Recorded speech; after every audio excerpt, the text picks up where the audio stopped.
Hello guys! Di kaya rin na naman nga ho ang tagapagmana ng tatay at ng mama. And for today's video, ay samahan nyo nga ho muna ulit ako sa buong maghapon ko nga hong ito. Charit! Bali ngayong araw nga ho pala ay medyo maaga na naman nga ho nagising ang tagapagmana. Ito nga ho yung matagal ko ng gusto, yung maayos nga ho ang body clock ko. Kapag nga ho alas 9 ng gabi, inaantok na nga ho ako at nagtutuloy-tuloy na. Kaya naman nga ho bandang mga alas 5, kusa na nga ho nagigising ang aking pagkatao.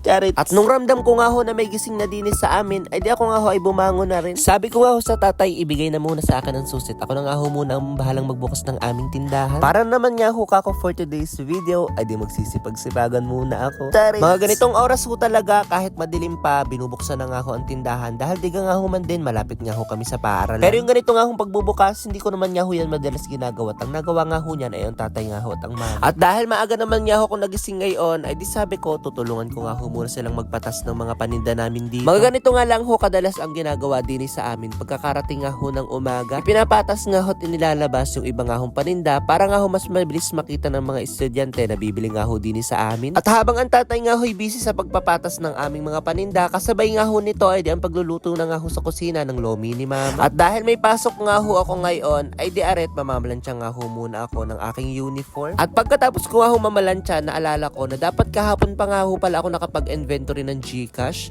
Nalimutan ko nga ho kaya ngayong umaga ay di sabi ko ay aasikasuhin ko muna. Hiniram ko na nga ho muna ang notebook at ang cellphone niya ho ni mama dahil doon naman niya ho napasok ang mga pera nga ho ng GCash. Weekly nga ho ako nag-inventory kung magkano nga ho ang napasok, magkano ang nalabas at magkano nga ho ang tinutubo. Sinisigurado ko nga ho na dapat weekly nagtatali nga ho ang pera. At pagkatapos ko nga ho mag-inventory, sabi nga ho ng tatay, tumaumuna nga daw ho ako din sa aming tindahan. Bigla naman niya hong lumabas si Yurit. Sabi niya nga ho sa akin may tinapay daw ho dyan na natatakloban ng tela at ipag-aabot ko nga daw ho at ipapatas niya. Yan nga ho ang task niya tuwing umaga. Kailangan daw ho ay may magagawa siya bago nga daw ho siya maligo at pumasok sa school. Bigla naman niya ho nagutom ang tagapagmana. Kaya naman niya ho are pumunta ako sa kusina at magtitingin niya ho ako kung meron niya hong luto na. Tamang-tama nga ho, luto na ang mga pati. Kaya sabi ko magpapalaman muna ako din. Ay di nga ho at pagkatapos kong kumain, ay di ako'y nagpunta na nga ho sa CR at ako nga ho kako'y maliligo na. At pagkatapos ko ang maligo, ay di aret ako nga ho ay mag-aahit muna. Napakahirap nga ho ng sitwasyon kapag nga ho ganda rin ikay napakamabuhok at kailangan niya ho yan mga araw-araw ay di ikaw nga ho ay nag-aahit. Ay kapag naman niya ho ay hindi mo inintindi, ay talaga naman niya ho magmumukhang matanda ka din. At para nga ho sa mga magtatanong dyan kung bakit hindi nga ho ako nag-aahit ng aking bigote, ay dahil baka nga ho maging baby face ang mukha ng tagapagmana. Hindi na nga ho bagay sa akin ng walang bigote, kaya naman nga ho ang ginagawa ko ay tinitrim-trim ko na nga lang ho kapag nahaba na ito. At pagkatapos ko nga maligo, mag-toothbrush at mag-ahit nga ho ng balbas, ay di aret pumunta na ako sa kwarto para nga ho makapagbihis na. At isa pa nga ho sa wag na wag niyong kakalimutan, kapag nga ho kayo lalabas, ay ari nga ho at maglagay nga ho ng deodorant. Maulan pa nga rin ho din sa amin, kaya naman nga ho napag-isipan ko na ari nga ho sapatos ko. Pagdating na nga lang ho sa school, dun ko na nga lang ho susuotin. At pagkatapos ko naman nga ho ma-prepare ang aking sarili, ay dari nga ho at ako kako ay aalis. Alam nyo naman na sa bayan pa nga ho ako napasok at kailangan nga ho ay may isang oras akong allotted na time para nga ho sa aking pagbiyahe. Dahil nga ho ngayon, kahit start na nga ho ang klase, wala pa nga ho kaming boarding house doon nga ho sa bayan. Tapos nakita ko nga ho ang kapote ng kapitbahay, kaya nga ho sabi ko sa mama, sabihin na ginamit ko muna. Bigla ko naman nga ho naalala na may pasok yung pinsan ko, baka nga ho gagamitin niya. Tapos bigla ko rin nga ho nakita yung tiyahin ko at sabi ko, baka nga ho gagamitin ng anak niya. Sabi nga ho hindi at baka nga ho nahihiya lang dahil nga ho nakita yung suot ko na.